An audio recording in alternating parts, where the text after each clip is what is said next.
Manchester United is one of the most successful sports teams on the planet. A football team with a global fan base. It has official supporters clubs in Toronto, Cape Town, Sydney, even Rodrigues Island, which sits in the Indian Ocean with a population of only 40,000 people. As a business, Man United is valued at over £1.1 billion. If we look at a 10-year snapshot of Man United's revenue figures, including things like match ticket sales and shirt sales, we can see the club more than doubled its income to over £700 million. Here comes the but. Despite these phenomenal numbers, the club made a loss of almost £38 million in 2018. How can this be? Ratio analysis exists to gain greater insight into business performance, so let's pick apart the numbers. This is Think4.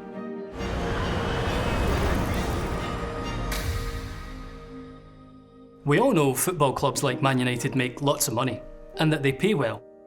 A certain Mr. Rooney was collecting £300,000 a week at Man United. Not bad. But we need to put this in a business context and understand the use of ratios to interpret financial performance. For starters, make sure you're aware that the ratios studied at this level fall into three categories: profitability, liquidity, and efficiency. Hopefully the first one speaks for itself. Liquidity is about the business' ability to pay its short-term debts. Efficiency relates to the use of resources. It starts to get more technical now, but here's the good news. In your exam, if you can simply memorise the formula for each ratio and write these accurately, then you're scoring marks just for that, so maybe prep some revision flashcards to help with this. Whilst you'll never actually be asked to calculate ratio figures by applying formulas, knowing them will help you to interpret what they mean. This interpretation of ratios is the trickiest part. At hire, you'd be expected to explain reasons why Manchester United could have such spectacular revenue figures and yet still make a loss of millions. You may be given a chunk of financial information and asked questions around this. The 2016 past paper is a good example. Candidates were able to score marks by describing the ratios which could be calculated from the information given.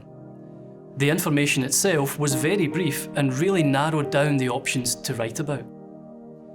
Students who had learned their formulas did well here, as they were able to see at first glance that only two profitability ratios were possible using the information presented.